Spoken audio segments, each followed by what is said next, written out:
Making headlines for this week of June the 9th. Middle East muddle. Neighbors and brothers turning on each other as Qatar allegedly linked to terrorism. Stiff upper lip. UK Labour leader Corbyn pulls off stunning moral victory in UK in another apparent slap in the face to global cabal. Financial freefall. Sources more openly stating that some kind of economic event is coming, plans also moving ahead to deal with the changes. And disclosure ultimatum. Has Putin and Russia given the global cabal notice that disclosure will come, with or without them? With news around, upon, within, and beyond our planet, the program making disclosure official. This is Cosmic Vision News. Here is Jeffrey West. Greetings and blessings to all. It might seem that some very unusual and perhaps even confusing events are taking place in the Middle East at this time. No surprise. It is unclear at this time what all these events may or may not mean moving forward, and therefore I ask listeners to use their discernment with what I share, because I admit I'm having a challenging time trying to make sense of what is happening. On some level, I think I understand it, but I'm not yet able to sufficiently connect the dots to make it meaningful for you, the listener. Perhaps these insights will come to me over the coming weeks. We start first with a report from Adam Gary, appearing on the Duran News website on June 10th. Gary is reporting on a possible, suspected deal that may have been secretly reached between Russia and the U.S. Gary reports the following. The Syrian Arab Army has been making strong and swift advances through the deserts of southern Syria near the Jordanian and Iraqi borders, and are already moving north on the Deir ez-Zor, one of the last major terrorist strongholds in Syria. Gary quotes Al-Masdar as reporting that, backed by Russian airstrikes, the Syrian Arab Army and their allies stormed the Islamic State's positions at the Talila Reserve, inflicting heavy damage on the latter's positions. Following a short battle on Friday afternoon, the Syrian Arab Army and their allies liberated the Talila Reserve in eastern Palmyra, pushing their way to the strategic Talila Crossroad. Russian Colonel General Sergei Sirovkin had issued a stern criticism of the U.S., which has attacked 3 Syrian and allied military convoys in southern Syria between May and June of this year. He was quoted as saying that the coalition, U.S. air forces, and the strongholds of the forces of the new Syrian army, now known as the Revolutionary Commando Army, have blocked the way of the government forces tasked with defeating IS, or Daesh. Here is where it gets interesting, as Gary writes that since the statement was issued, not only has the United States ceased its attacks on Syrian forces in southern Syria, but more interestingly, the U.S. has not seemingly allowed the jihadists under its control to attack Syrian forces. Some have suggested that a secret deal between the U.S. and Russia has been struck, whereby the U.S. will allow the Russian aerospace forces to clear important roads for Syria and its allies on their way to Deir ez-Zor, while not allowing pro-America jihadists on the ground to interfere with the progress of Syrian allies, including Hezbollah, who have helped to cut remaining U.S.-backed jihadists off from the Syrian march east and north. Gary closes with the following note. Whether this is a new reality or simply a temporary ceasefire on America's part is still anyone's guess, but the fact that America has suddenly shifted its approach in southern Syria, hot on the heels of a Russian admonition, is a further indication of who really is the more influential of the superpowers which are fighting on opposite sides in Syria. The other news relates to this very sudden isolation of the small Arab nation of Qatar. The U.S. and its Western allies, including Israel, have long used Middle Eastern countries and even African nations as scapegoats in their desire to justify their global hegemony agenda. Libya was but one example, and a link will appear in the show transcript about this particular Western campaign. On June 5th, RT reported that Bahrain, Saudi Arabia, Egypt, the United Arab Emirates, and Yemen have severed diplomatic ties with Qatar, accusing the country of backing terrorist groups.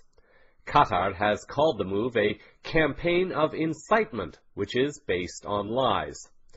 In what could arguably be called the most paradoxical, hypocritical statement this year, RT reported that the Saudi state news agency, SPA, alleged that Qatar embraces multiple terrorist and sectarian groups aimed at disturbing stability in the region, including the Muslim Brotherhood, ISIS, and Al-Qaeda, and promotes the message and schemes of these groups through their media constantly. Saudi Arabia, as many listeners will know, has been linked to terrorism itself, acting on behalf of, or even in partnership with the U.S., and the country was once identified by President Trump as having links to the events of 9/11. Saudi Arabia is also a well-known abuser of human rights, and yet holds a prominent position on the United Nations Human Rights Council. The whole episode appears to be connected to comments allegedly made by Qatari's emir, a title that could be the equivalent of a prime minister, for example. An article on the ArabNews.com website on May 25th reported that tensions rose in the Gulf after a series of controversial comments attributed to Qatar's emir in a row that led to the blocking of Doha-aligned news websites in some neighboring states.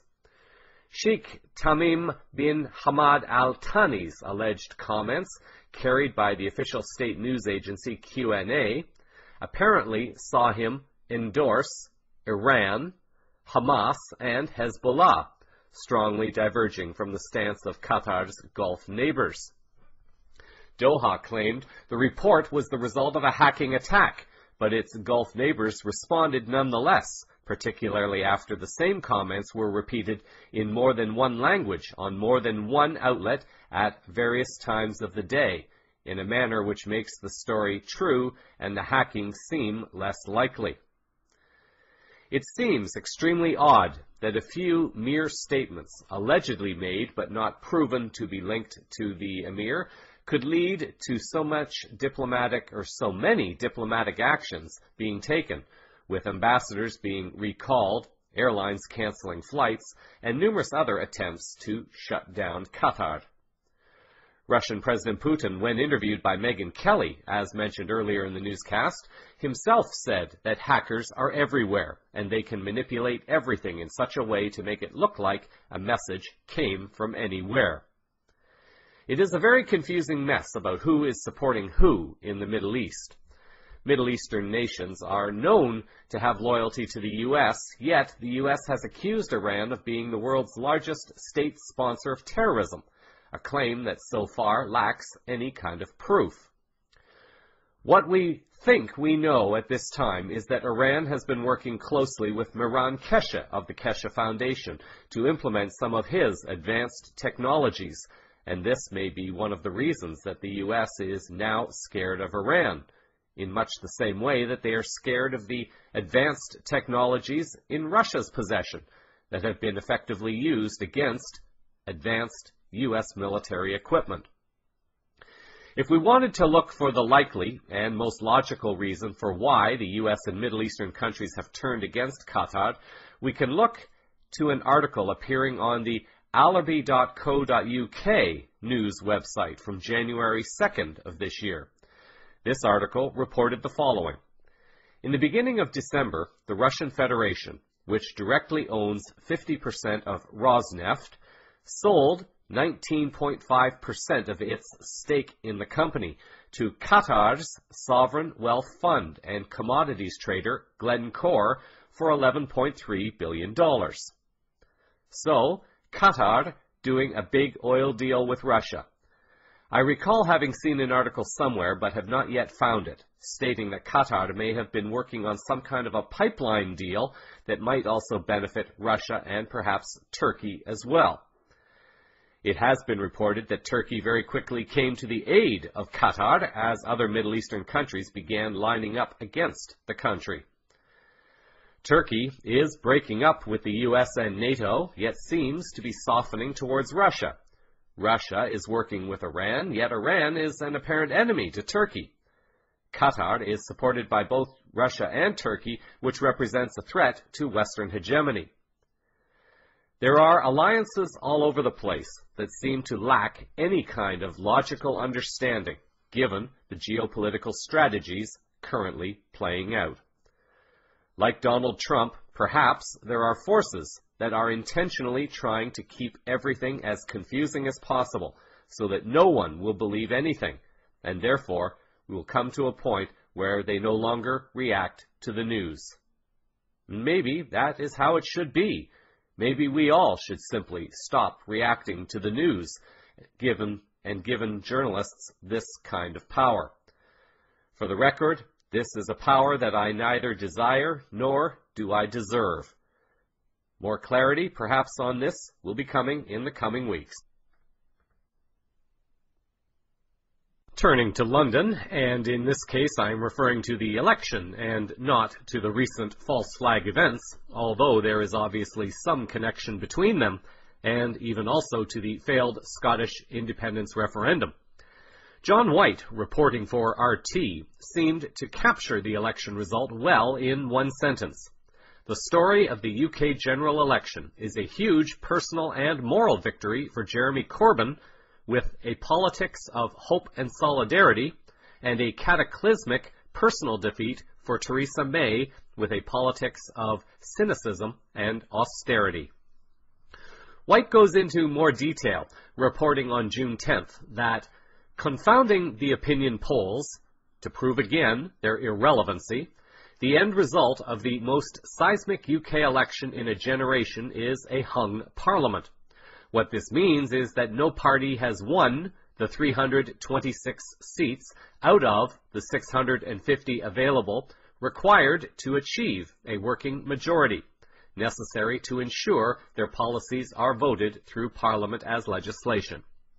Strangely, election polling seems to have failed miserably in the US and the UK, but the French pollsters seemed to get the results with significantly greater accuracy in recent elections there. RT also seems to have picked up on the essence of what brought down Theresa May, and it seems to be an emerging pattern among those connected to cabal groups. The article writes that hubris has been Theresa May's undoing.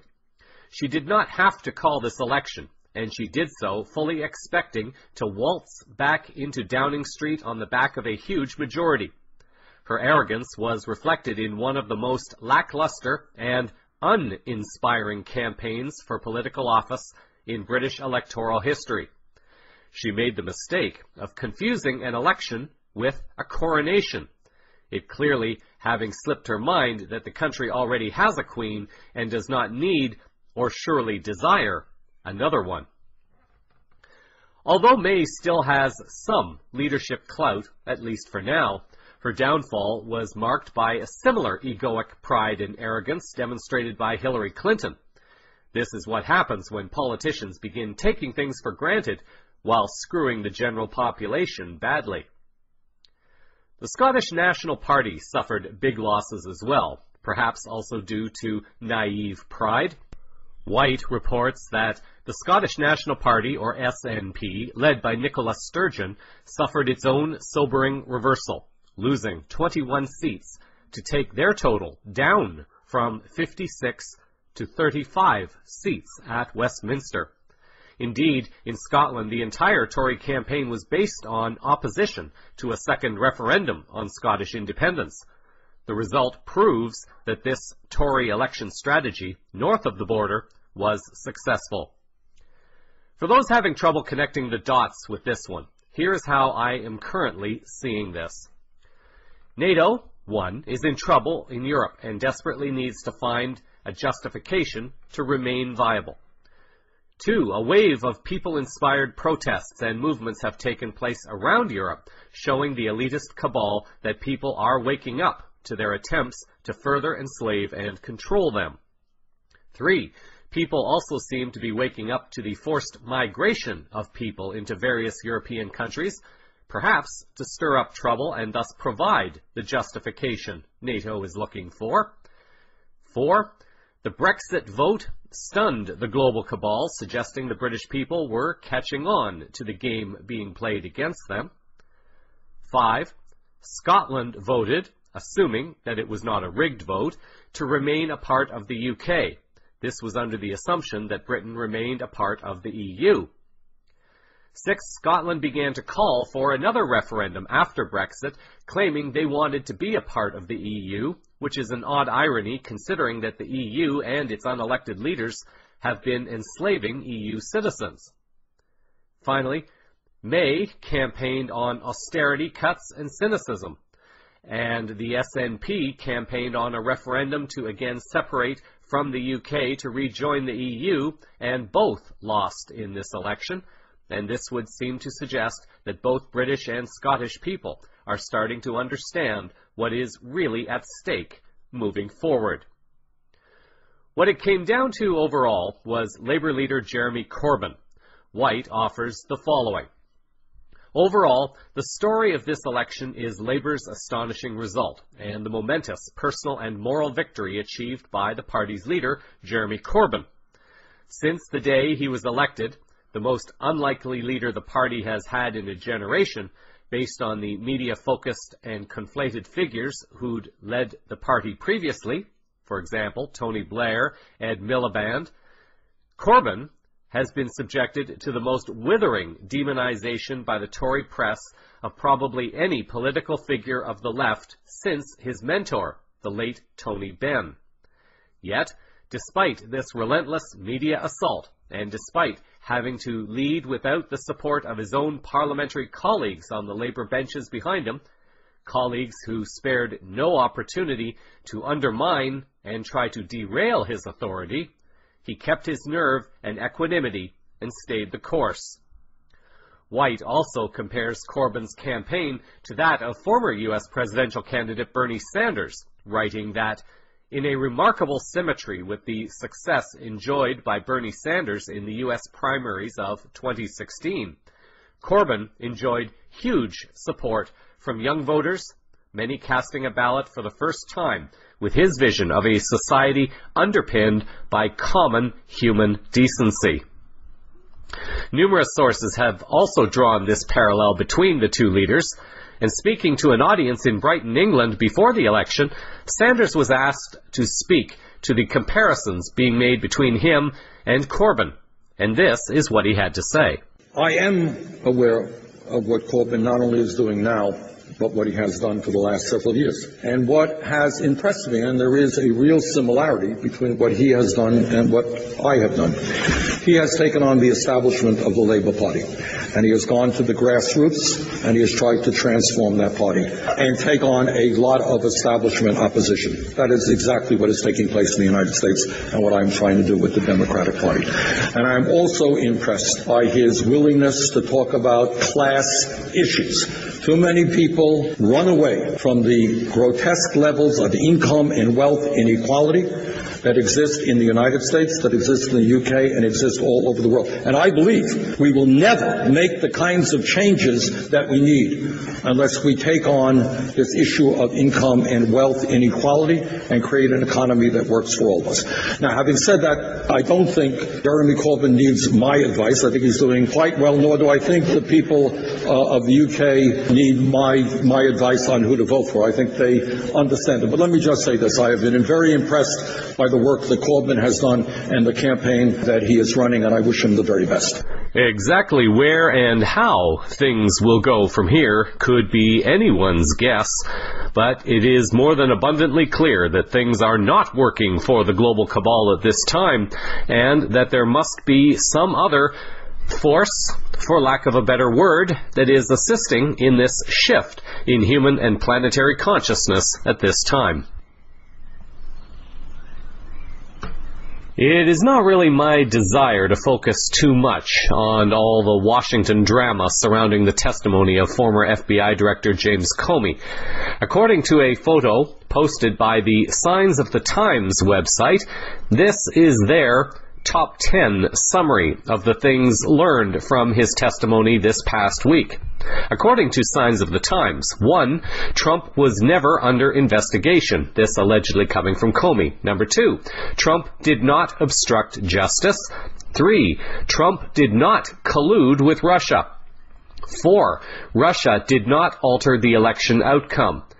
5. Comey leaked his own memo. 6. Loretta Lynch pressured Comey to cover for Hillary Clinton. 7. There was ample evidence to put Hillary in jail, but Comey chose not to pursue it. 8. CNN and other fake news outlets have been lying and making things up the entire time. 9. The Democratic Party no longer has the ability to scream Russia every time Trump tries to do something. And number 10, the Russia story is dead. Any Democrats who continue to push this will look foolish and insane to the American people.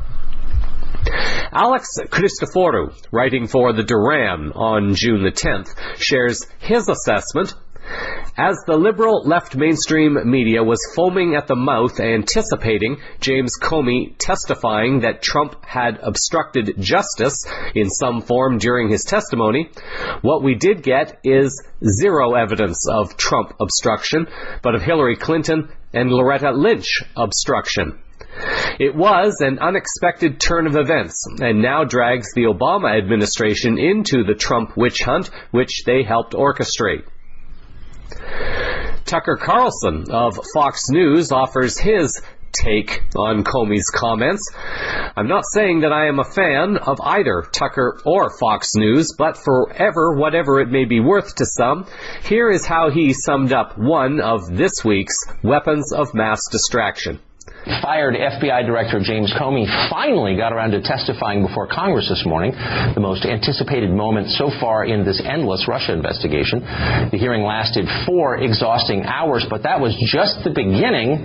The analysis is next. The partisan lying, the moral preening, the purely unsupported speculative BS you see run on a continuous loop on the screen. That'll no doubt go on for weeks, if not years, as each faction tries to get the jump on writing its version of history. Our advice: approach it all with skepticism. There's an awful lot of propaganda out there.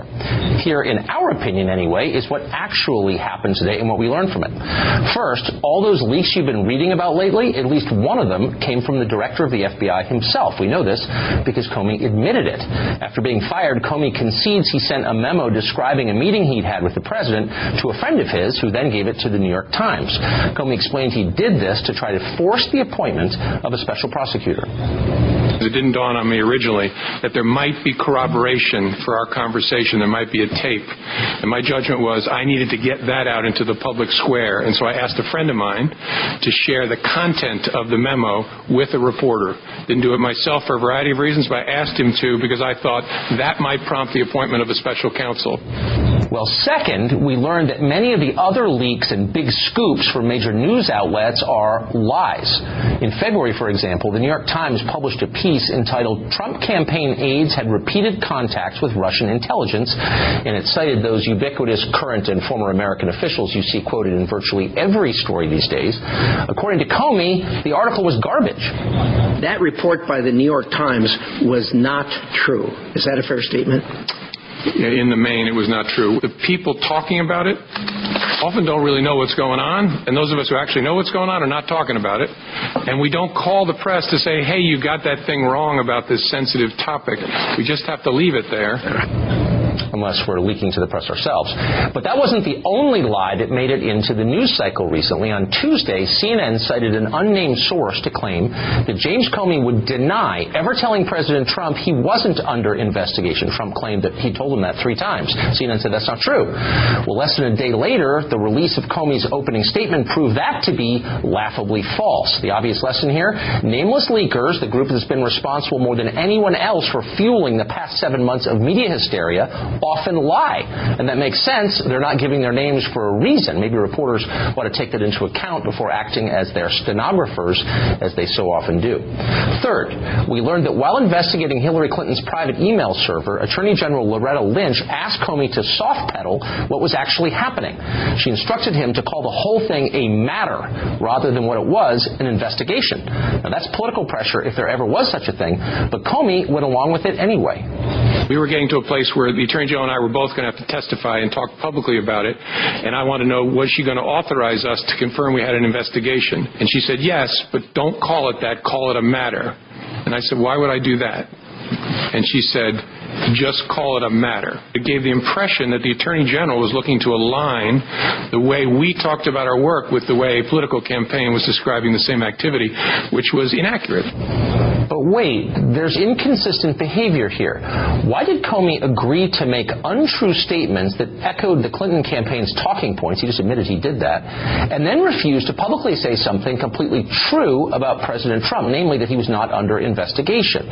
Why did Comey make and then leak detailed memos about his meetings with President Trump, but apparently do nothing in response to the political pressure he received from the previous Attorney General, Loretta Lynch? And was this the only time that the Obama administration exerted political pressure on James Comey? We still don't know the answer to that last question, and it might be worth asking. Fourth, we learned today that President Trump talks and acts a lot like a New York City real estate developer, one who is highly aggressive and does not understand the importance of precise language or care. Comey's testimony reveals a president who is used to the world of business, where the guy on top wields absolute authority and who doesn't yet grasp the sometimes vital nuances of managing the executive branch of government. Now, those nuances can be taught, obviously, but Comey also revealed that for some reason he didn't bother helping the president with this and instead let him just flail around and then took notes on it. You told the president, I would see what we could do. What did you mean? That was kind of a slightly cowardly way of trying to avoid telling him we're not going to do that I would see what we could do. It was a way of kind of getting off the phone, frankly, and then I turned and handed it to the acting Deputy Attorney General, Mr. Bente. And finally, fifth and most important by far, we learned that the Russian collusion story, the one we've been force-fed by Democrats in the Congress and their handmaidens in the media for months now, is starting to look weaker than ever. The heart of this entire scandal, the reason we haven't been allowed to focus on the many actual problems in this country, is the claim that Donald Trump deliberately collaborated with Vladimir Putin's government in order to win power and undermine America's own fundamental interests. Now, if that's actually true, Comey didn't suggest it today or even come close. Instead, he confirmed that Trump was never under investigation and offered no evidence or testimony suggesting he should be under investigation. We've also been told that if Trump didn't actually collude with Russia himself, he maneuvered to protect those around him who did collaborate or collude with Russia. But Comey, in fact, declared just the opposite today. Trump told him that if his, quote, satellite associates did something wrong, it'd be good to catch them, that the FBI ought to continue looking into that. Sure, Trump expressed his hope that General Flynn would go free, but even Comey conceded that no one's ever been prosecuted for hoping anything. You don't know of anyone that's ever been charged for hoping something. Is that a fair statement? I don't, as I sit here. So let's see, where are we now? A month of shrieking hype, millions of words of ink, hundreds of hours of the shrillest television ever produced add up to pretty much nothing. We've got precisely as much proof right now that President Trump committed treason as we had 7 months ago when all of this started. But that doesn't mean we've learned nothing. We have learned some things. We've seen the FBI exposed as a political battleground, and that is not reassuring to us citizens. We've had the executive branch's effectiveness compromised by dozens of politically motivated leaks, many of them untrue.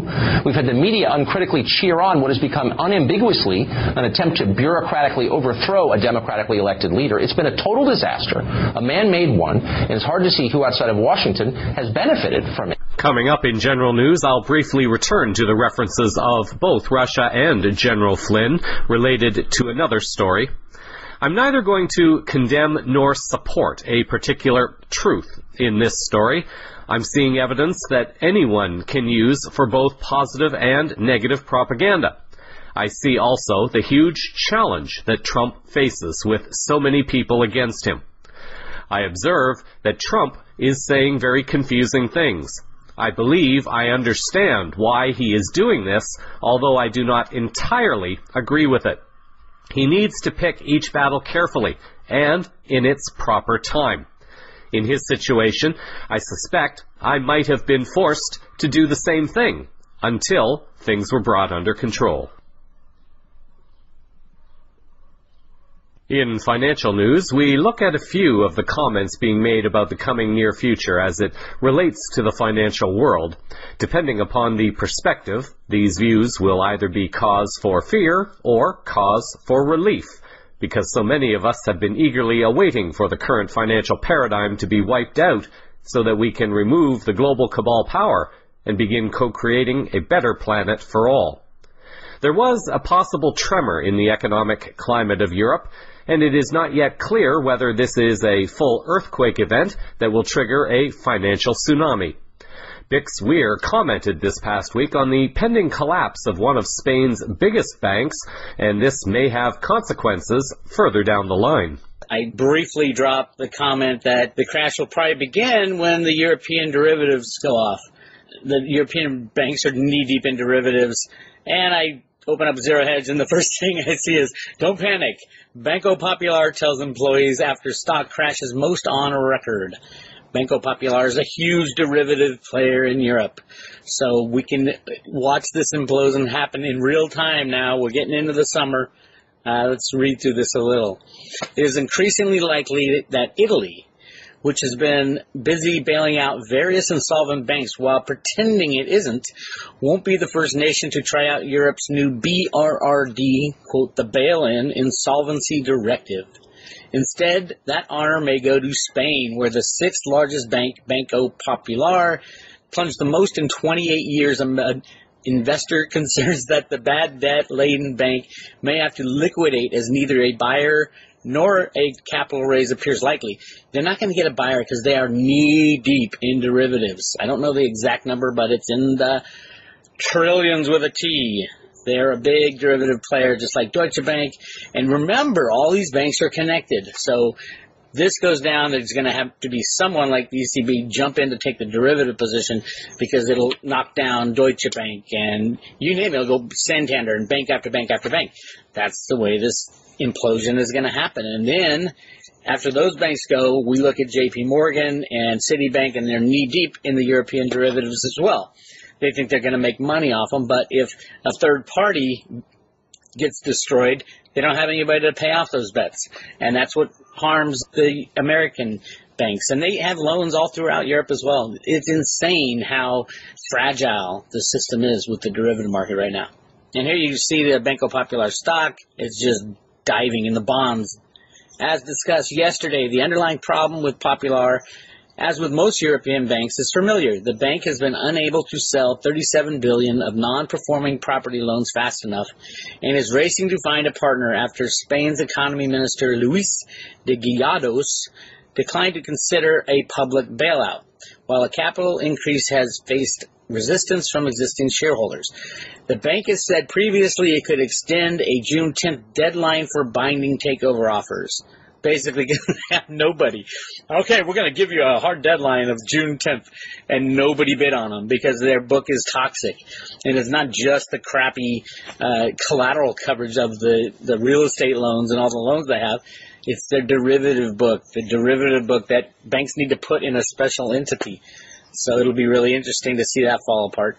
Weir appears to have been incorrect, at least on the surface, as Rachel Connolly of the WorldFinance.com news website reported on June 7th that Spain's largest bank has agreed to a deal to buy Banco Popular for a symbolic €1 after the European Central Bank announced it was running out of funds.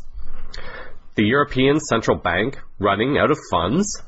This statement by itself should raise an alarm that a financial event of some kind is on the horizon. If the ECB no longer appears to be able to print more money out of thin air, it might suggest that something is going on to bring the European banking elites under control. Perhaps more validation of this will come in the next few weeks. This takeover by Santander may have been a preventative move by the bank. If the Banco Popular failure was going to trigger the implosion that Weir was predicting, A takeover may allow Santander to buy a little more time to better prepare themselves for what is inevitably coming. So a financial train wreck is beginning to unfold in slow motion before us right now. As well, appearing on the X22 report, Bill Holter spoke to host Dave about the financial events unfolding, and here are selected excerpts of what he had to say. I see a complete closure of all financial markets probably throughout 80 or 90% of the world. Now there's no more white knight to step in. When this time when it goes, there is no saving it because there's no entity left with the ability to save it.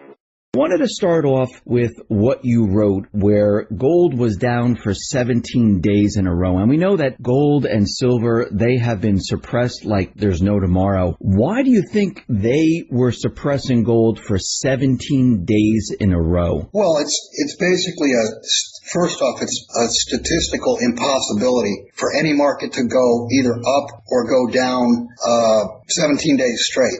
I mean, if you flipped a coin, you're in the billions as far as I think I calculated it would go back to 1493.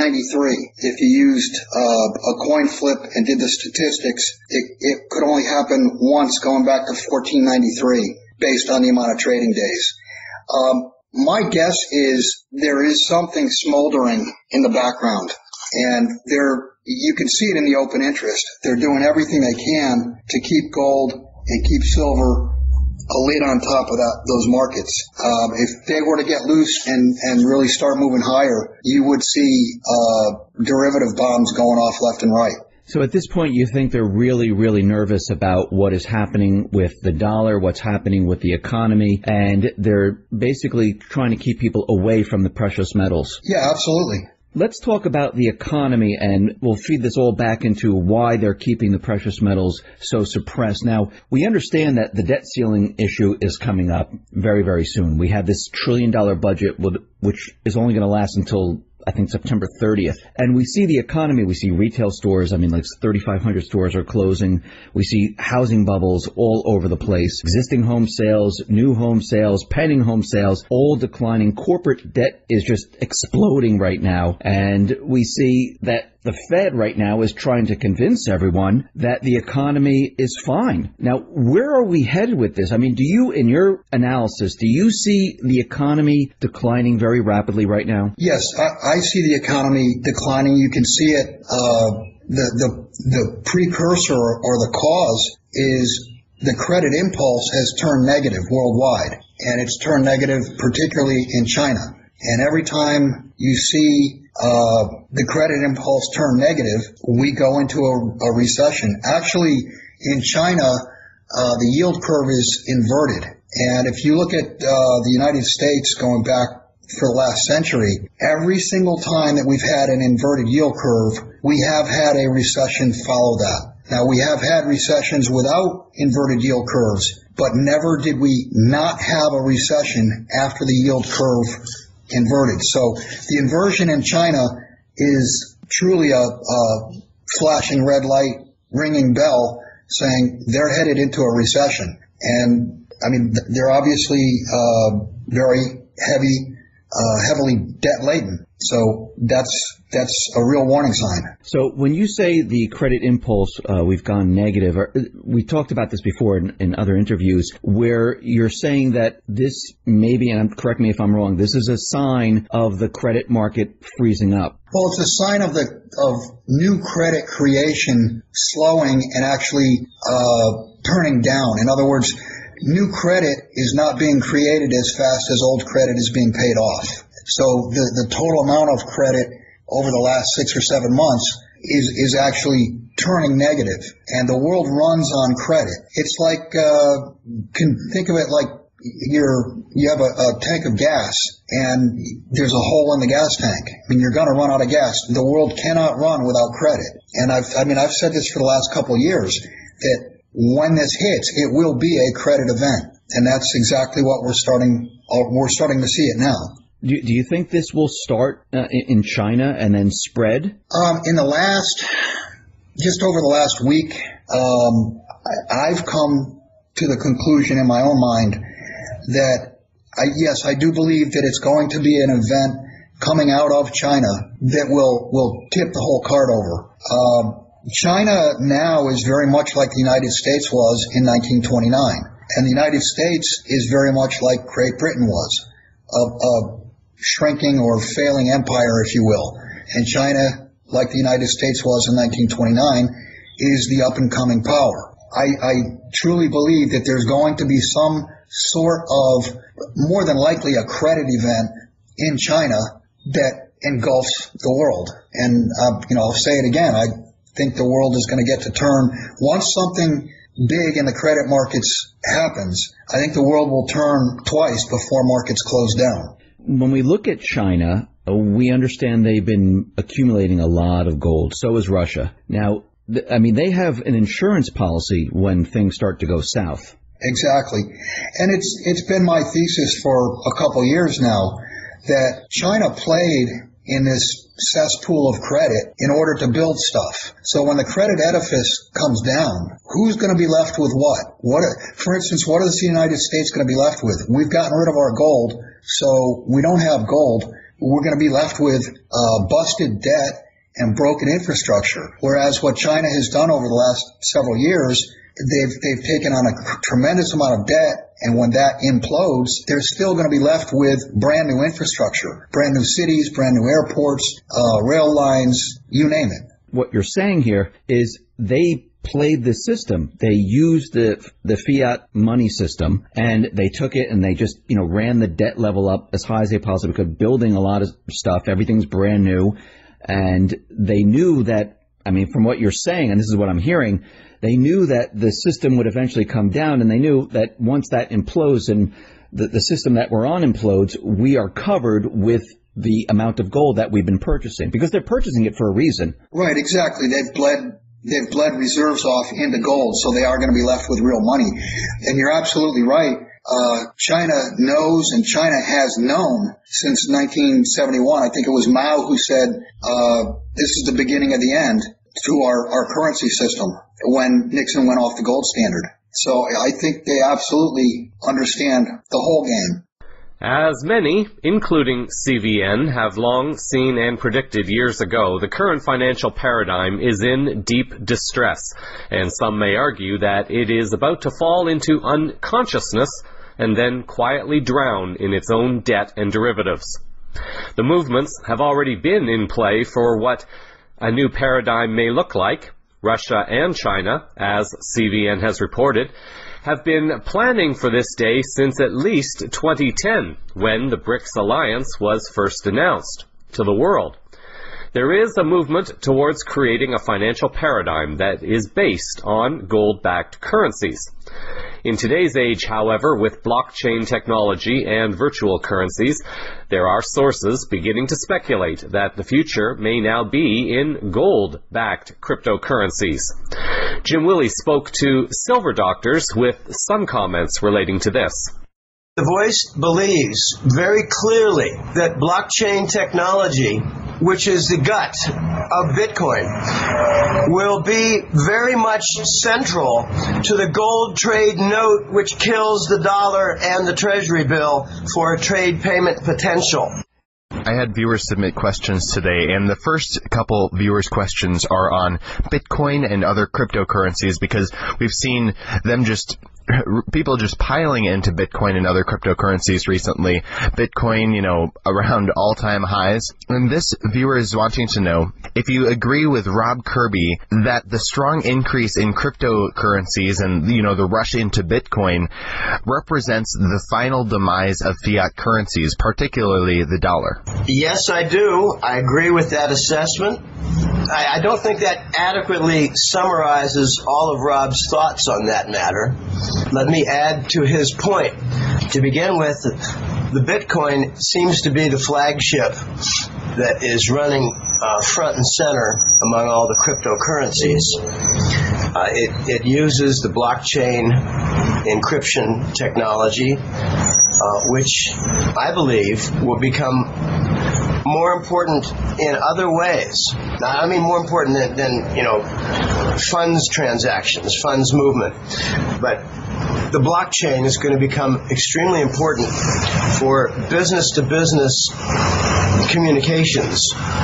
When Rob mentions that this is the final step, final phase for the dollar, I agree completely. And almost everybody on my little jackass gang of colleagues feels pretty much the same way. But there's more to this. Okay, I've got some problems with the Bitcoin and the cryptos. Here's my biggest problem, Elijah, and that is, what is the actual step? What is the procedure for creating, say, a Bitcoin? I'm not really sure about that. I also wonder, what is the exact type of unit for a Bitcoin? What is it? All I hear, all I can comprehend is that it's a unit of electronic work, but it seems to be paid in paper fiat currency like a dollar. Why is this seeming closed-end fund running up so much?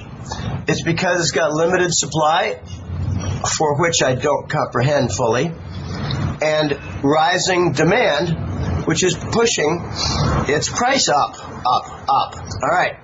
Here's the big question for the day regarding cryptos. Are the powers that be, like the Wall Street banks and central banks, London banks, and key Western European banks, are they making an agreement to let Bitcoin and others rise so that they will be vulnerable? Because one question I keep having a great deal of difficulty getting a good answer for is, what's the relationship between Bitcoin and gold? And all I can comprehend is none at all. So I don't know how it's mined, I don't know how the supply comes, and I don't know what its basis is, and I know it's not related to gold. So what the hell is it? I don't know exactly. I'm honest about this.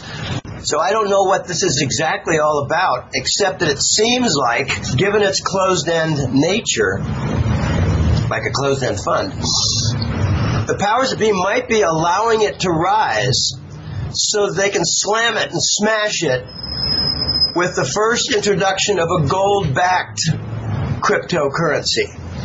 China's talking about it. The Fed is talking about it with, I think, FedCoin. I'm not exactly sure about the gold basis of that.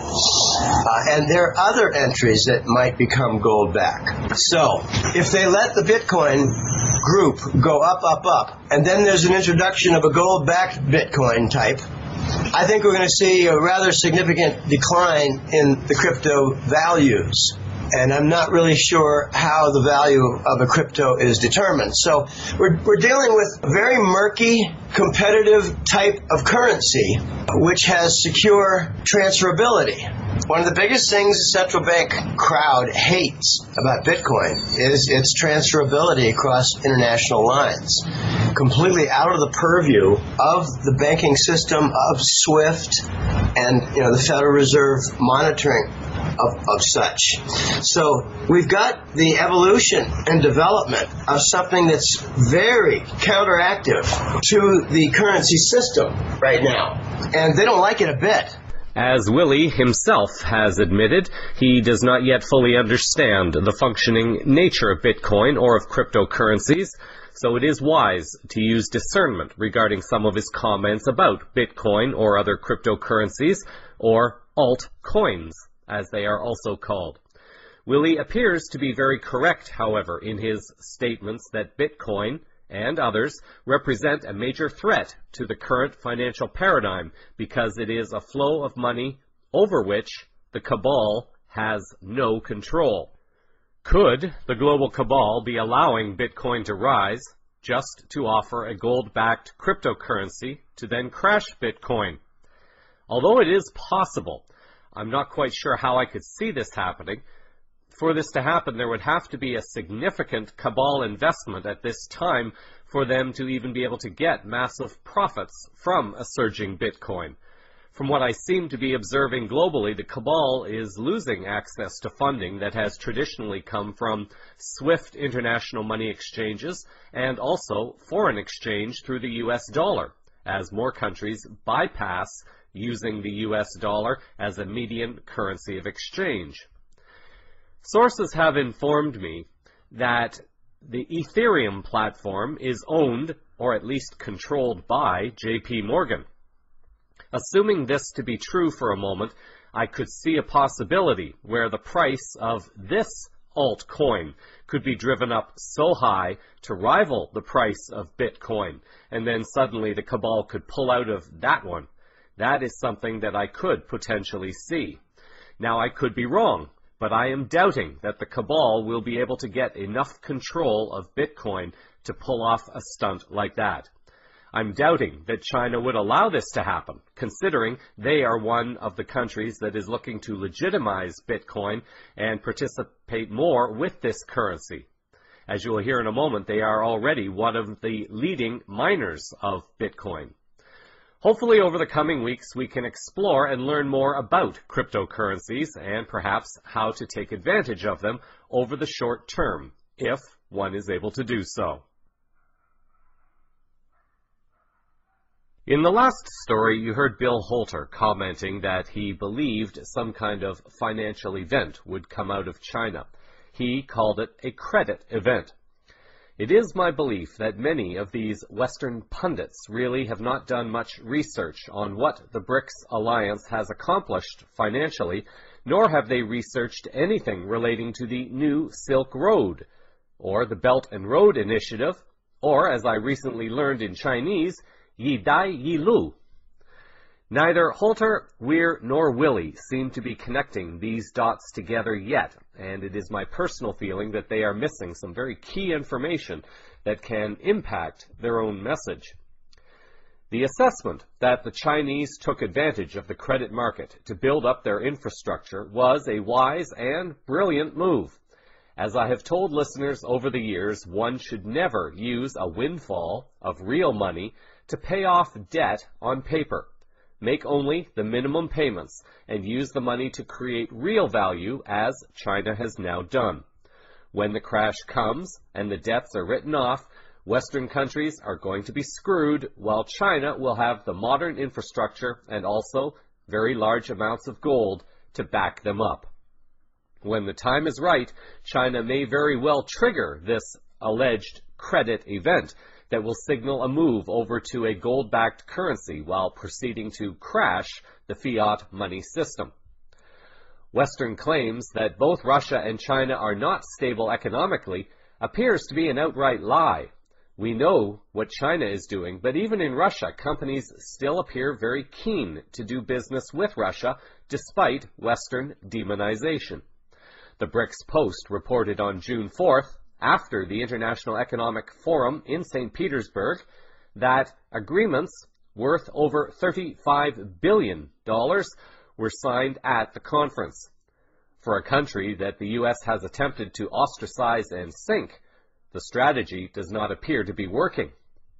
In fact, regarding the sanctions, RT reported on June 2nd that Russian First Deputy Prime Minister Igor Shuvalov has said Moscow sees U.S. sanctions as a means of attempting to gain a business advantage rather than political leverage, adding that Russia has learned to benefit from hostile steps by the West. The sanctions forced Russia to create their own solutions that are now leaving Russia better prepared than the U.S. for the changing economic paradigm. In fact, it was a blessing in disguise, an unintentional form of tough love, although the U.S. would never call it that. Despite the sanctions, foreign money is being drawn to Russia, as RT reported on June 2nd in comments made from a sovereign wealth fund manager. Russia and China are both moving in ways to prepare for the ongoing cryptocurrency revolution. At the Economic Forum, the head of Russia's Sberbank had hinted that Russia was moving forward in developing its own cryptocurrency.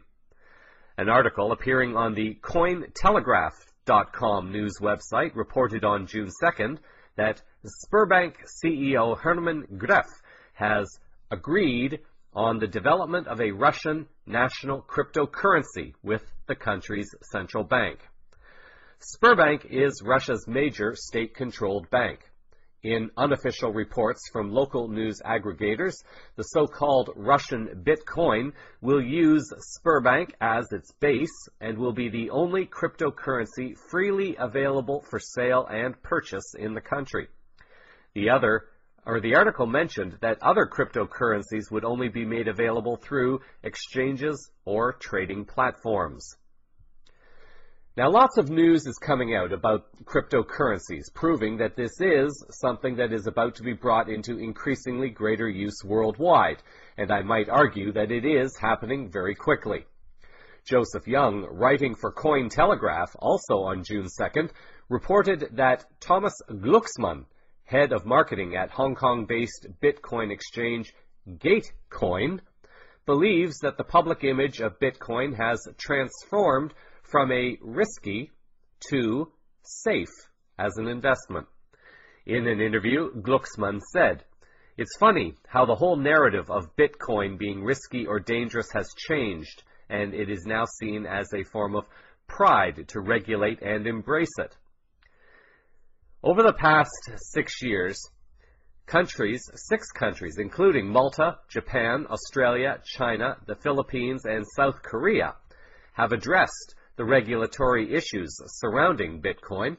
Some countries have officially recognized Bitcoin as a legal currency, while others have described Bitcoin as a payment network and remittance method. An important component which can be found in the regulatory frameworks designed for Bitcoin by the 6 above-mentioned countries is the efforts of governments to ease and simplify the process of using, trading, and establishing a business around Bitcoin and digital currencies.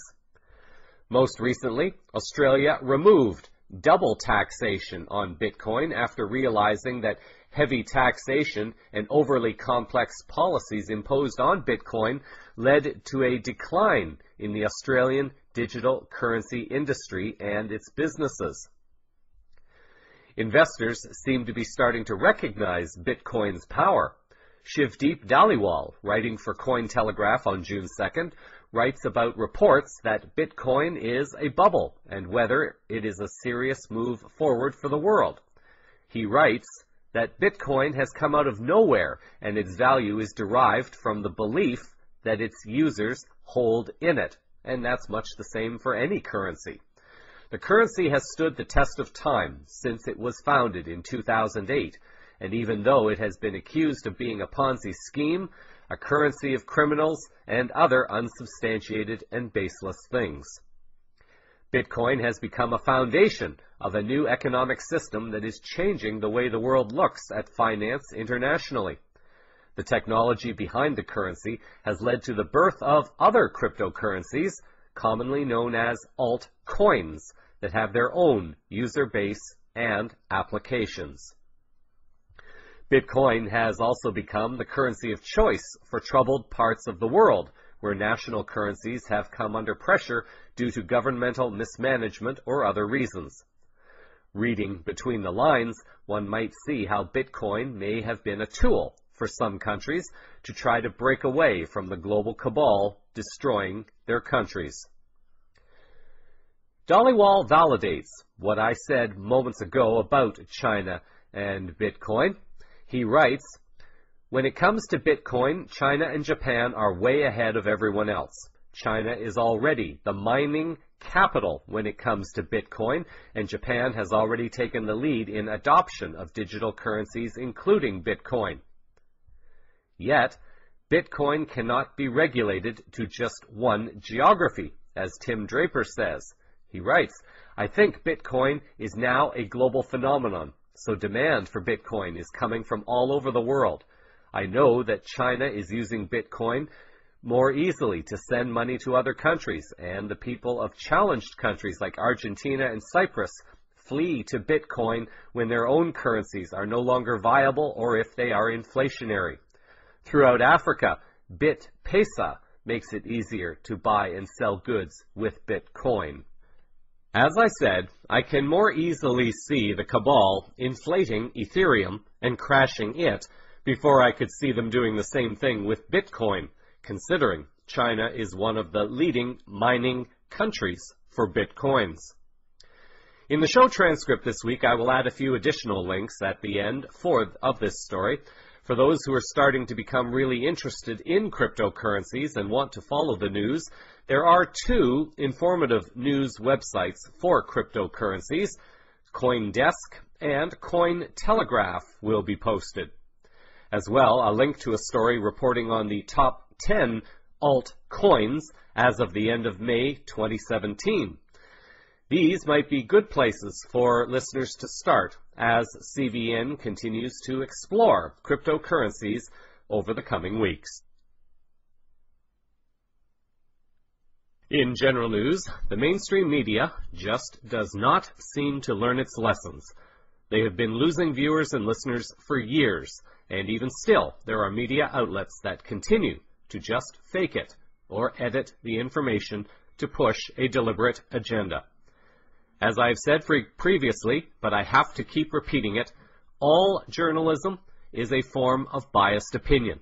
It is almost impossible to avoid. Any comment by any individual on Facebook or other social media is the same thing. There are none among us whom I believe can truly say they are completely unbiased on all global events and individuals connected to those events. George Orwell has been quoted as saying that journalism is printing what someone else does not want printed. Everything else is public relations. Numerous Western media have merely become public relations experts for the global cabal and its partners. On June 5th, shortly after the false flag event staged by the global cabal in London, Jack Montgomery, writing for Breitbart News, reported on a follow-up story that seems to clearly implicate CNN once again in staging and faking its news. Now, for CNN, this is nothing new. It has been exposed before that CNN has done this, but according to Montgomery, CNN has been forced to deny staging an anti-jihadist protest by Muslim mothers for a fake news report after raw footage appeared to show the event was choreographed for the cameras. The video shows Becky Anderson and a substantial crew appearing to direct the mostly female demonstrators who file under a cordon one at a time under the watchful eye of nearby police constables. Flowers are laid out around the group as it appears, and printed placards bearing slogans such as "Love will win" and "Turn to love" are spread out. After crew members make sure everyone is in place, Anderson begins her report saying, "What I want to show you now, viewers, is a wonderful scene," to muffled laughter from Mark Antro, who filmed the setup, as well as other bystanders. Now we have another example involving NBC News. Recently, an NBC News team was sent to St. Petersburg for the economic summit that I reported on last week.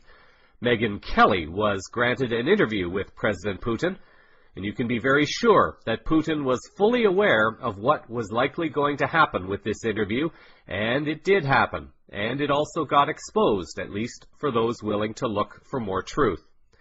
Gilbert Doctorow, writing for Russia Insider on June 8th, wrote that the political talk show moderated by Vladimir Soloviev on state television channel Rossiya 1 broadcast two versions of a segment from Megyn Kelly's interview with Vladimir Putin last Friday in St. Petersburg on the sidelines of the International Economic Forum. One was the complete, uncut version that was aired on RT. The other was the cut-to-shreds version that you put on air for the American audience. Doctorow continues, the segment was Megyn Kelly's aggressive question to Putin, asking his response to what she said was Americans' understanding of his government, namely one that murders journalists, suppresses political opposition, is rife with corruption, etc., etc. In the NBC version, Putin's answer has been cut to one empty introductory statement that Russia is on its way to becoming a democracy, bracketed by an equally empty closing sentence. In the full uncut version, Putin responds to Kelly's allegations point by point, and then turns the question around, asking what right the USA and the West have to question Russia's record when they have been actively doing much worse than what was in Kelly's charges. He asks, where is Occupy Wall Street today? Why U.S. and European police use billy clubs and tear gas to break up demonstrations when Russian police do nothing of the sort, and so on.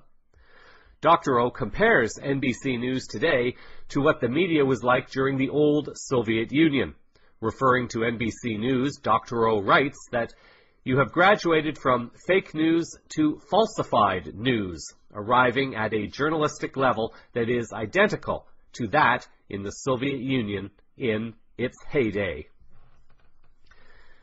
Things get a little interesting, possibly, because in one video from RT, it shows an encounter between Putin and Kelly, and Putin is seen to hint a little flirtation. And if I was a betting man, I might suspect that it was a calculated flirtation. In her own interview afterwards, reflecting back on Putin, Kelly was quoted as saying that Putin was very personable when the cameras were off. Now, why might this be interesting, you ask? Well, it seems NBC edited out some of the interactions they did not want the public to see, as was mentioned moments ago. The Next News Network aired a video clip of some of what was edited out. When Kelly asked Putin what his relationship was with former National Security Advisor Michael Flynn, Putin very calmly described sitting down at a table where Flynn had been sitting. A few words had been exchanged, and Putin left the table. Putin did not stop there, however. He pointed out that, based on the last 2 days of interacting with Kelly, she now had a closer relationship to Putin than General Flynn did. Flynn was fired, and questions were raised about his being a Russian spy. Therefore, based on Kelly's interactions with Putin now, Putin suggested that she would now have to be arrested on the same charges. In the show transcript, links to all videos supporting this story can be found. In her recent futuristic Trendcast report from June 5th, Lotta Ray explores this deep Western hatred for Russia. She writes, "A long time ago, so long that it now feels as though it never happened, the world lived by the Russian model. The good of all comes first. This model was rejected in favor of the egotistical, self-centered, and profit-driven Western model. In order to discredit the ancient Vedic Rus model, the Russian view had to be suppressed, and Russia had to be made into an arch-villain. Sometimes, due to various international circumstances, such as a recurring West's urge to invade others, the arch-villain image had to vary, and the Russians were then presented as poor, backwards, and unevolved. Russia had to be invaded all the time, don't you see? The reason for these constant invasions? Why, the destruction of Russia, of course. All this to satisfy the overriding urge by the West to do away with an attractive alternative offered by Russia. The truly deep-seated reason is that those who pull the secret strings, and all those who happily buy into the Russophobic propaganda, want to do away with the great balancer. In their gut, they always know that it is only Russia, the great balancer, who stands in the way of their globalist plans. I can tell you right here and now, and this is Ray still speaking, this isn't going to happen. The world needs the great balancer to keep it spinning. In our 3D reality, the yin-yang contrast is the glue that keeps it together, yet only Russia can keep the delicate balance between the two. The budding branches of the new worldview are trying to make their way to the sun.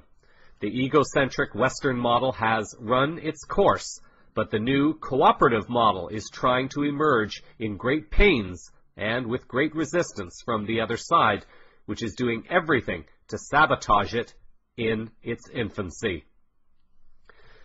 There are just simply no words to describe the depths to which journalism has sunk, to validate its agenda as truth to a world of people beginning to see through the deception and lies and are refusing to drink their lemonade.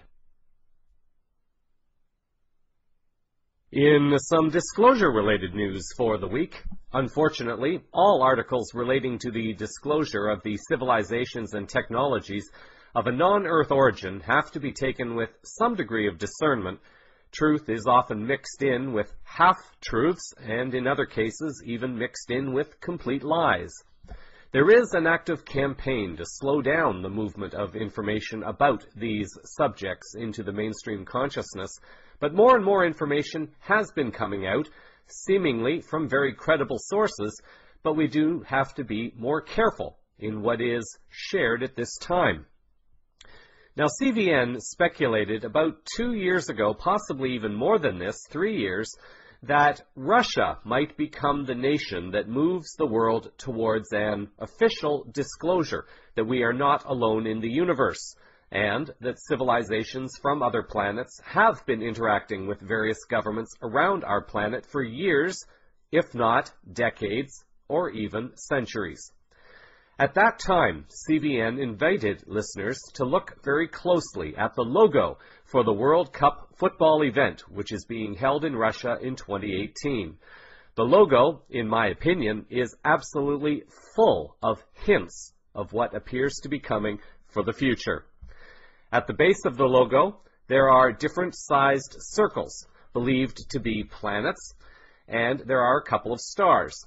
There is a humanoid figure in gold at the base of the statue, reaching upward with a star overhead, and this suggests that humans are reaching for the stars, and in this case, the gold may symbolize the shift of humanity to a higher or golden consciousness to equal those of our galactic families.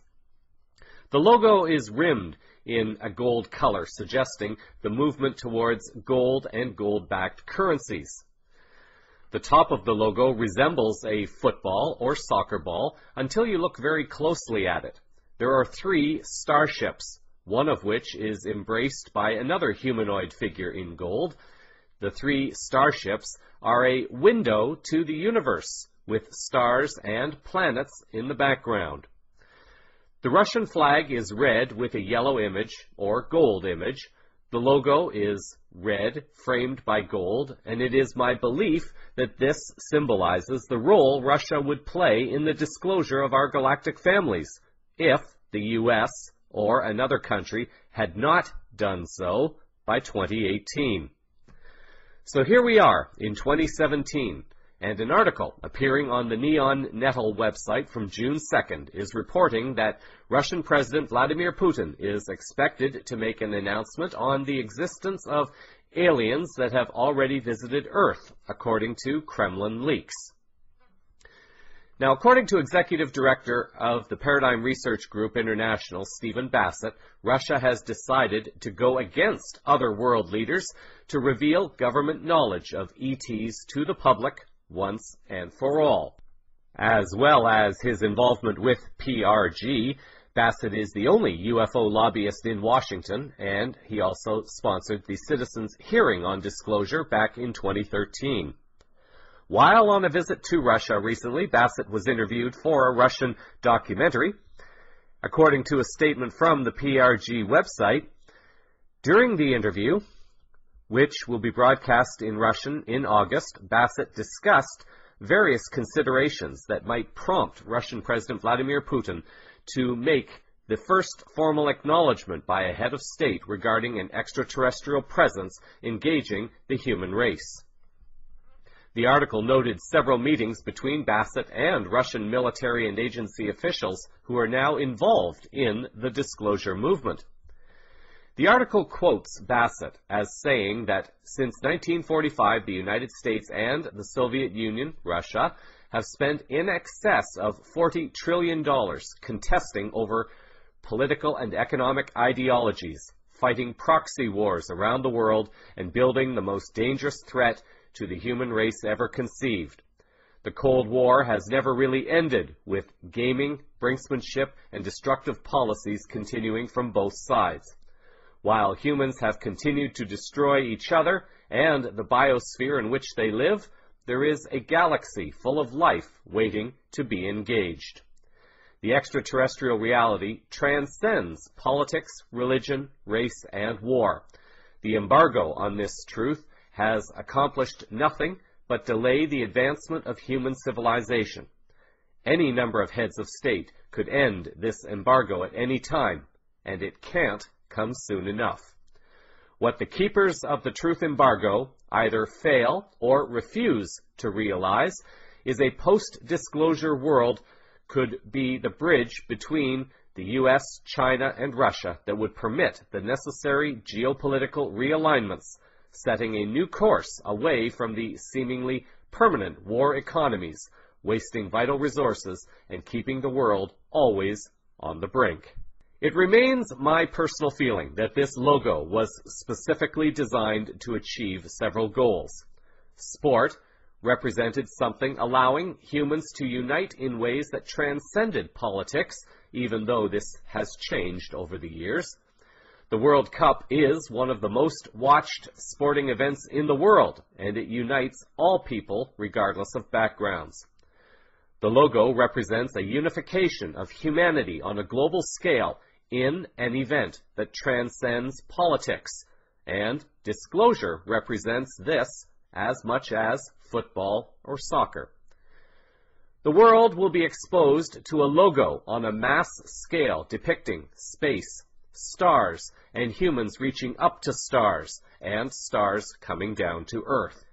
At the time the logo was released a few years back, when CVN first reported on this could have been an indirect or subtle ultimatum being given by Putin and Russia, telling the global cabal that if you do not do the right thing by 2018, I'm going to take the ball, Russia will take the ball, and Russia will do disclosure. What is also interesting to note for those who do numerology, the year 2018 adds up to the master number 11, which is then reduced to a number 2.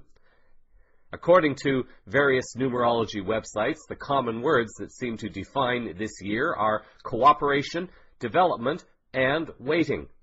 If humanity is to move forward, it could be a year for cooperation with our galactic families to develop a better planet and consciousness while waiting to allow all necessary things to fall into place to move forward for the highest good of all. Even to this day, I still think CVN is the only newscast that has connected the dots for this sporting event, this disclosure event, the logo, and humanity and our planet. I was almost very surprised that Bassett himself did not make this distinction, considering he was in Russia. CVN has tried to connect with Mr. Bassett, but he has not replied to my requests for contact. I will attempt to post the logo of the World Cup event in the show transcript for people to view again, or one can simply search World Cup 2018 official logo. Finally, in health-related news, a video has crossed my path recently from a couple of years ago, but the message is as relevant as ever, and arguably perhaps even more important now, given that more and more people are starting to understand the dangers of big pharmaceutical and how they have bought out and controlled researchers, professors, companies, politicians, media, and more. According to information posted with the video, Dr. Peter Goethe is a Danish medical researcher and leader of the Nordic Cochrane Center at Rigshospitalet in Copenhagen, Denmark. Dr. Goethe has been critical of screening for breast cancer using mammography, arguing that it cannot be justified. His critique stems from a meta-analysis he did on mammography screening studies and published it in The Lancet in the year 2000 under the title, "Is Screening for Breast Cancer with Mammography Justifiable?" In it, he discarded 6 out of 8 studies, arguing their randomization was inadequate. In 2006, a paper by Goethe on mammography screening was electronically published in the European Journal of Cancer ahead of print. The journal later removed the paper completely from the journal website without any formal retraction. The paper was later published in the Danish Medical Bulletin with a short note from the editor, and Goethe and his co-authors commented on the unilateral retraction that the authors were not involved in. The following are some very strong comments made by Goethe about Big Pharma, the dangers of drugs, and the corruption of the medical profession. My name is Peter Goethe. I'm a director of the Nordic Cochrane Center in Copenhagen and professor of research design and analysis at the University of Copenhagen. 2 years ago, I found out that our prescription drugs are the third leading cause of death after heart disease and cancer.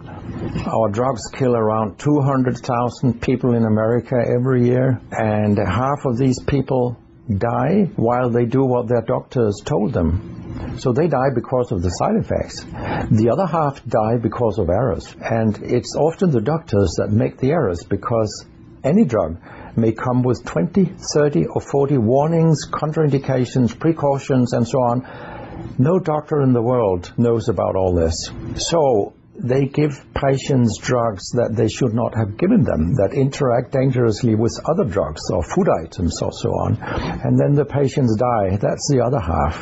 The other thing I found out 2 years ago was that much of what the drug industry does fulfills the criteria for organized crime in U.S. law. And they behave in many ways like the mafia does. They corrupt everyone they can corrupt. They have bought every type of person, even including ministers of health in some countries. So there is a huge amount of corruption. In my country, for example, Denmark, we are regarded as having very little corruption. Yet we have thousands of doctors on industry payroll, although we are just 20,000 doctors.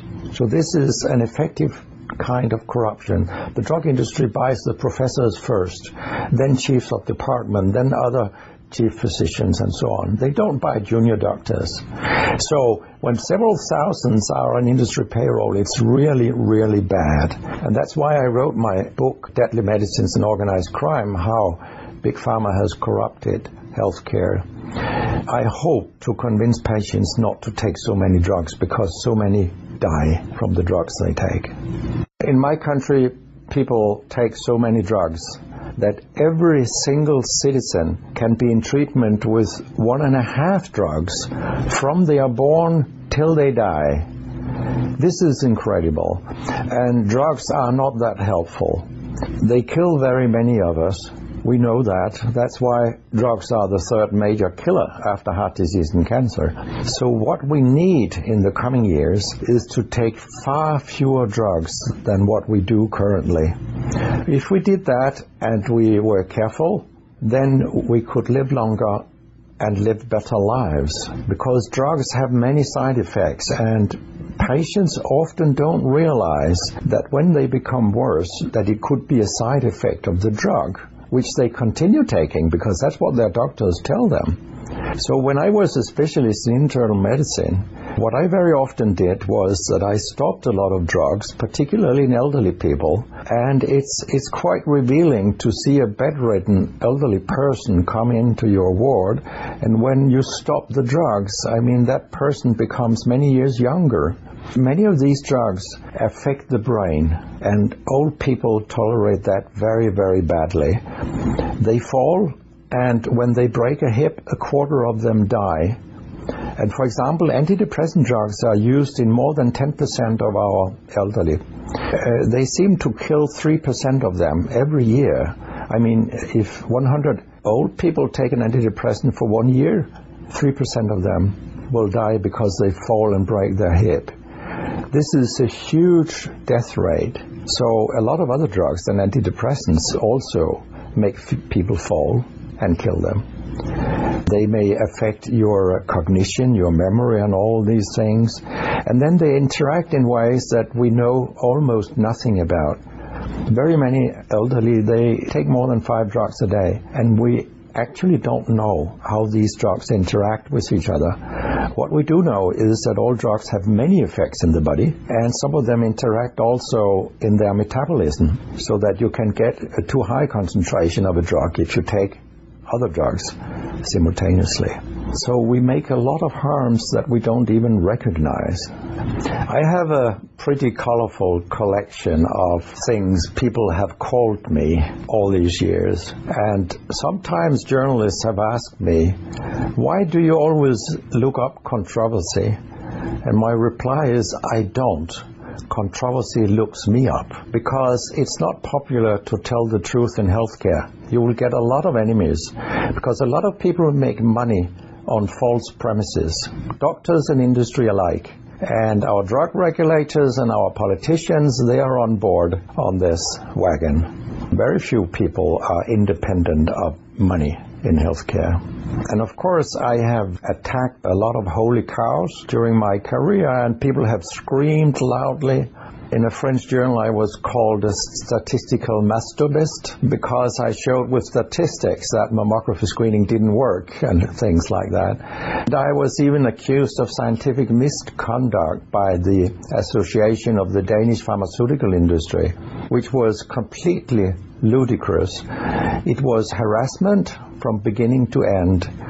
They came with vague arguments that we cannot recognize the conclusions in your study. And they could have come up with numbers and said, these numbers are wrong. They didn't do anything. It was only harassment.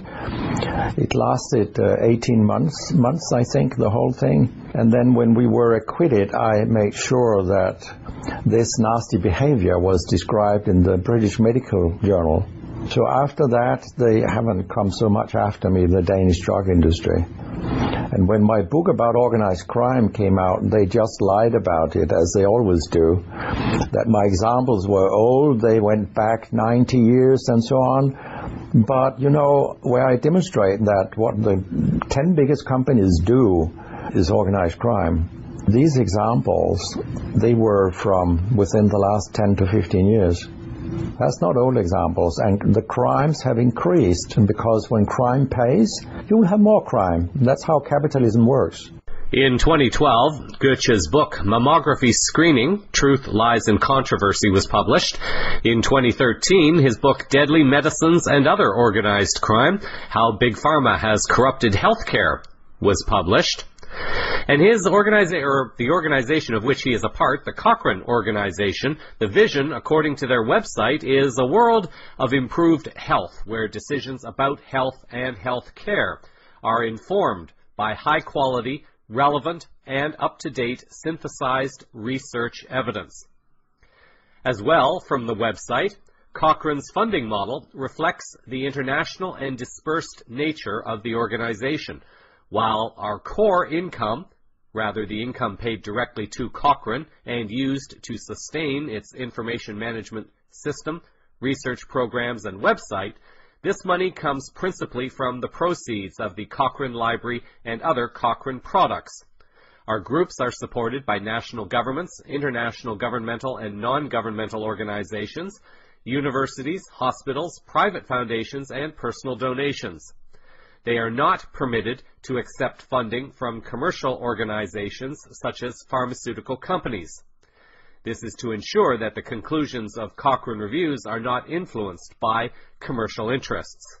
Now, that's not to say that pharmaceutical industries cannot still funnel money through various other groups, but at least this is the theory and principle by which the organization claims to stand. Links are in the show transcript for those seeking more information. Of course, CVN has reported extensively on the corruption within the pharmaceutical industry and the power this group has had over numerous Western governments. The profession has fought hard to prevent the truth about cannabis from being made known to the general public.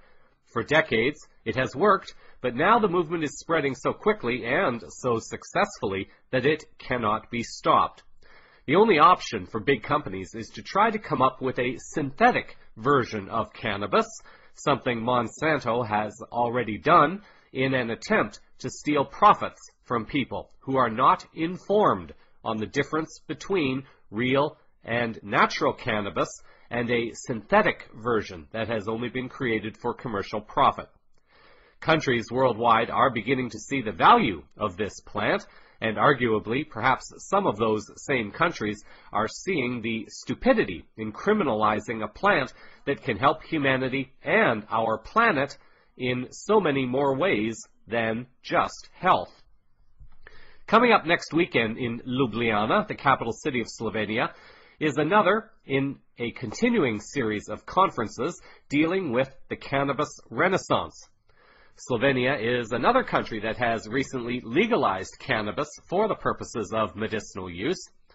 The general theme of these conferences is to demystify cannabis and promote a greater understanding of the health benefits of this plant.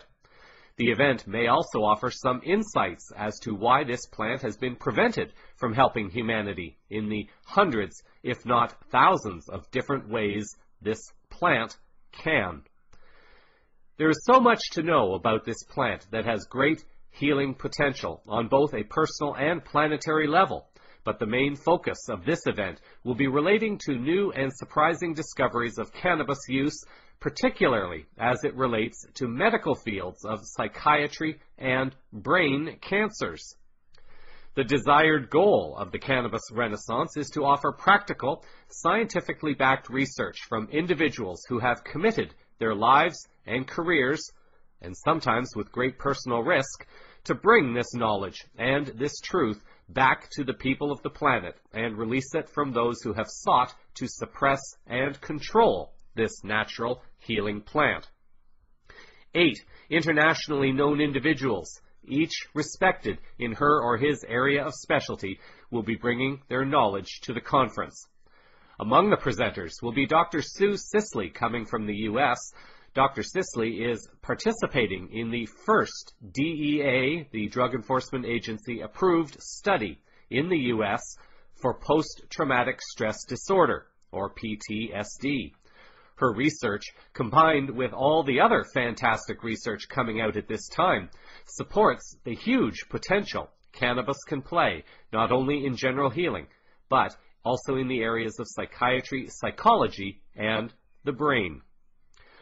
Božidar Radišić, the conference organizer, and the people he works with to promote the benefits of cannabis in Slovenia often take personal risks to bring this knowledge more and more into the mainstream consciousness.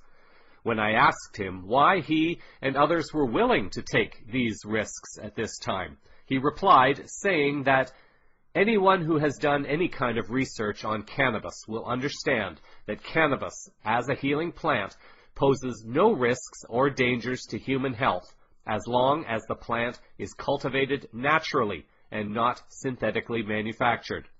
The true potential of this plant represents a threat to the parts of the medical and pharmaceutical industries that rely on profits instead of genuine care for humanity.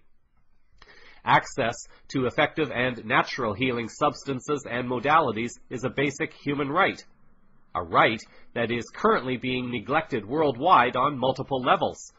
Governments and pharmaceutical companies are attempting to patent a version of this natural plant in order to extract mega profits from people who are uninformed about the differences and the potential dangers of being forced to use a legalized synthetic version of a plant that is more effective in its natural state, a state that cannot be patented. I will be participating in this particular event and hope to get a few interviews to share with listeners 2 weeks from now. As a result of this conference, it is possible that the newscast will either be delayed or possibly postponed. I will keep listeners up to date as to whether or not a show will be forthcoming next week. A pretty cool t-shirt can be received with each $15 donation to the group. The image on the t-shirt is a 5-leaf marijuana plant that looks like a human fist. And I will probably post a photo having one of these t-shirts so people can get an idea about it. If they feel the shirt is cool and wish to support a worthy cause, then shirts can be shipped worldwide, according to Radišić. The link to the website and more information, of course, will be found in the show transcript. In this week's final words, I've not yet received permission from Patricia Cota-Robles to use her videos, so for now I'm not going to air another one. This week, then, I'd like to comment on an article by Kate Taylor, appearing on the Business Insider News website from June the 5th. In this article, Taylor explores the dilemma facing the generation group now known as the Millennials. She starts out by writing the following. Millennials are threatening dozens of industries. They don't buy napkins. They won't play golf. They aren't buying homes or cars, and they're not even eating at Buffalo Wild Wings.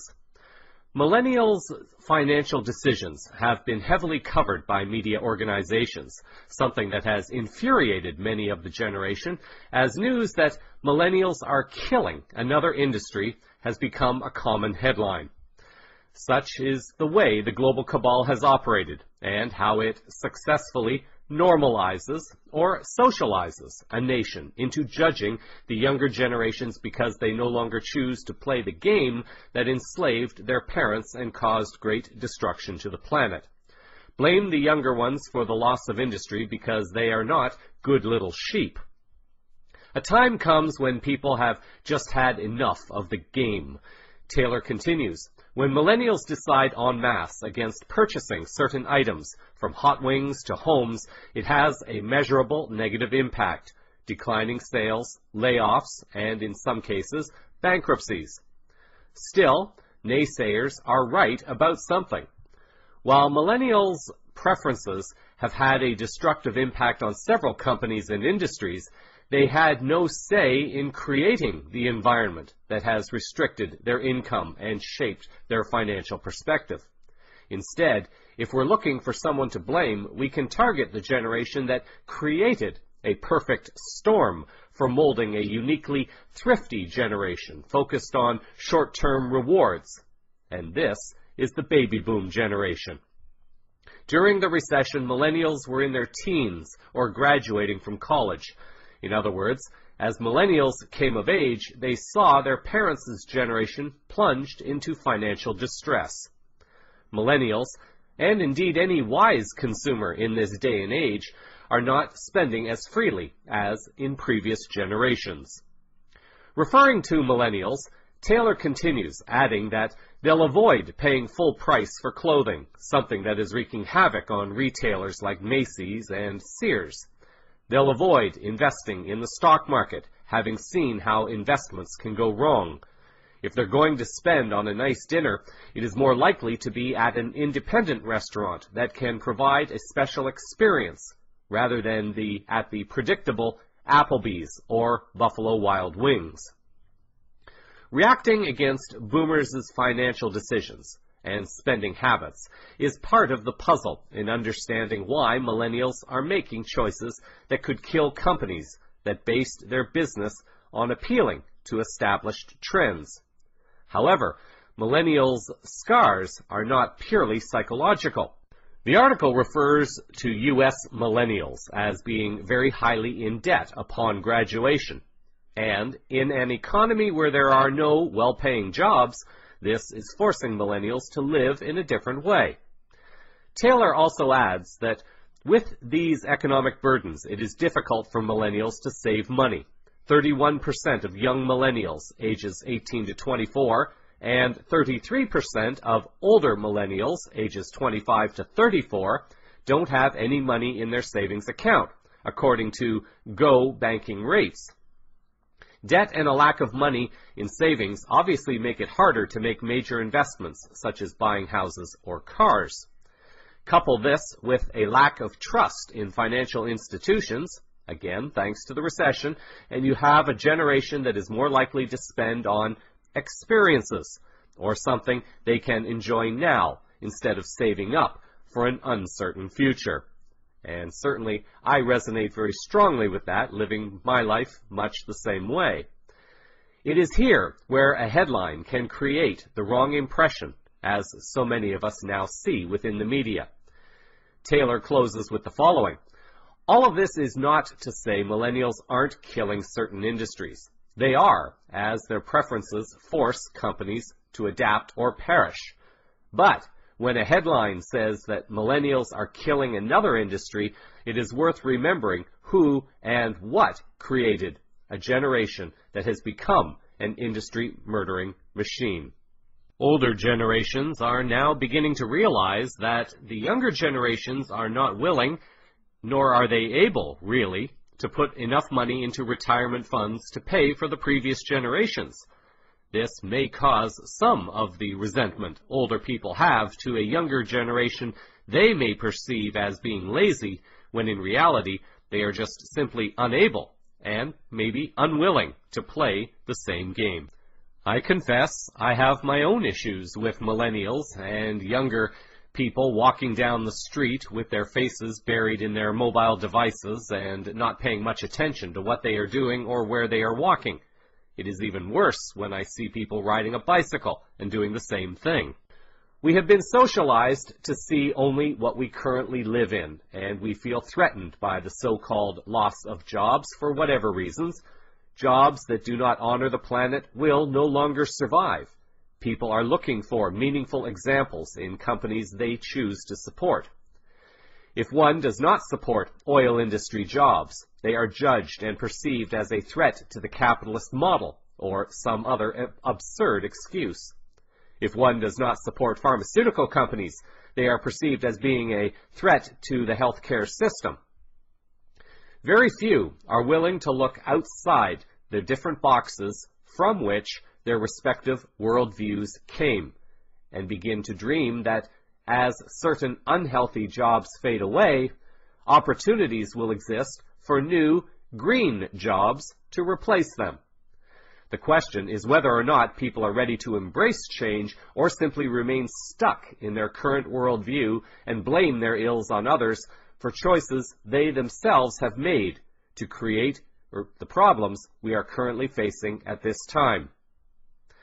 Millennials are not killing jobs. Rather, through necessity, they are forcing companies to adapt themselves as more and more companies make choices to do business in increasingly life-honoring ways. These are the businesses that I believe will have the best chances of surviving the shifting economic reality and paradigm. CEOs, directors, and others who have the nerve to blame their company's economic distress purely on the millennials are looking for a scapegoat that threatens their six-figure salaries, while everyone else is struggling to survive. If the companies are neither prepared nor willing to see far enough down the road to make the changes, of course they are going to get taken down. As more and more of those companies sink into bankruptcy, it will force former employees to finally accept the new economic reality. As more and more people finally grasp this new economic reality, they will finally unite in their power and begin creating new solutions. Or, in a worst-case scenario, stage a revolution against a governing infrastructure that has shown an incredible lack of compassion for humans and for the planet. As uncomfortable as things are for me personally, I applaud each human that contributes to the resistance by making choices to not support certain companies and their products or services any longer. Yes, it is going to cause problems, but these are exactly the kinds of problems we now need before more people will finally understand what is really going on in the world at this time. We need to see the situation for what it is. Own it, take responsibility for it, and then take active steps to collaborating with other like-minded people in creating better solutions for the highest good of all. Yes, even the millennials will have to make some choices they may not like, and breaking their addictions to their mobile devices are among the first of those important choices. Back in 2008, approximately, I wrote a series of apologies to different groups around the world, including an apology to the children of the world for how we, the older generations, created a planet that is not honoring them. I asked for forgiveness for my part in contributing to that mess, and CVN is my best attempt to try to make up for my contribution to that mess. A young millennial journalist, Alexis Bloomer, posted a video back in 2016 offering her own apology to the elders of the world for how she observes the millennial generation acting. Taking responsibility for her part, she too observes what is going on and how it has contributed to all we are experiencing at this time. It is a sober message millennials would be wise to really listen to, especially if they share Bloomer's opinion. Create a wonderful week. Until our next moment of now, I leave you with this week the apology given by Bloomer to the elder generations. Perhaps with some acknowledgement and healing, we can all work together to create this better world we are all claiming to want to live in. If you guys have anyone on your social media, like I do, that's over the age of 40, you've probably seen them post at some point about how much our generation sucks. Well, as a millennial, I took it upon myself to try to evaluate what's so wrong with our generation and why they're so mad at us. And then I pretty much realized that we're just existing. We're not really contributing anything to society. Our generation doesn't have the basic manners that include no ma'am and yes ma'am. We don't even hold the door open for ladies, much less our elders anymore. We listen to really obscene music that degrades women and pretty much glorifies drugs and crime. We start to cuss now to prove a point. We use words like bae to describe someone we love. And we idolize people like Kim Kardashian, and then we shame people like Tim Tebow. We're lazy. We're really entitled. And we want to make a lot of money and have free education, but we're not really willing to put in the work. We spend more time online making friends and less time actually building relationships. And our relationships appearance on Facebook is more valuable than the foundation that it's actually built on. Our idea of standing up for something we believe in means going on Facebook and posting a status with your opinion. And we believe the number of followers we have reflects who we are as a person. We don't respect our elders. We don't even respect our country. We're stepping on our flag instead of stepping up to volunteer. And we mock the men and women that are fighting for us, but we praise the people that are fighting each other, guys.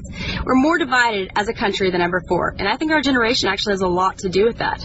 Everything that used to be frowned upon is now celebrated. Nothing has value in our generation because we take advantage of everything. We have more opportunities to succeed than any of those before us, yet we don't appreciate the opportunities we have now. Now I guess I see why people call us Generation Y. Like, why are we so entitled? Because we don't deserve to be, and we were raised better than this. I think that our generation, I always wonder what we're going to be remembered by. And I, for one, want to break that stereotype and prove that my parents raised me better. Don't you? To all of our elders, I'm sorry. And I do know that we were raised better. Thank you from this millennial for putting up with those and those who do not see wrong in their actions. I hope we start pulling our pants up and actually contributing to the society we love. And maybe make a difference in 2016 so that we can make a difference in the future. So that is a sample of the unfolding higher consciousness news around the world this week.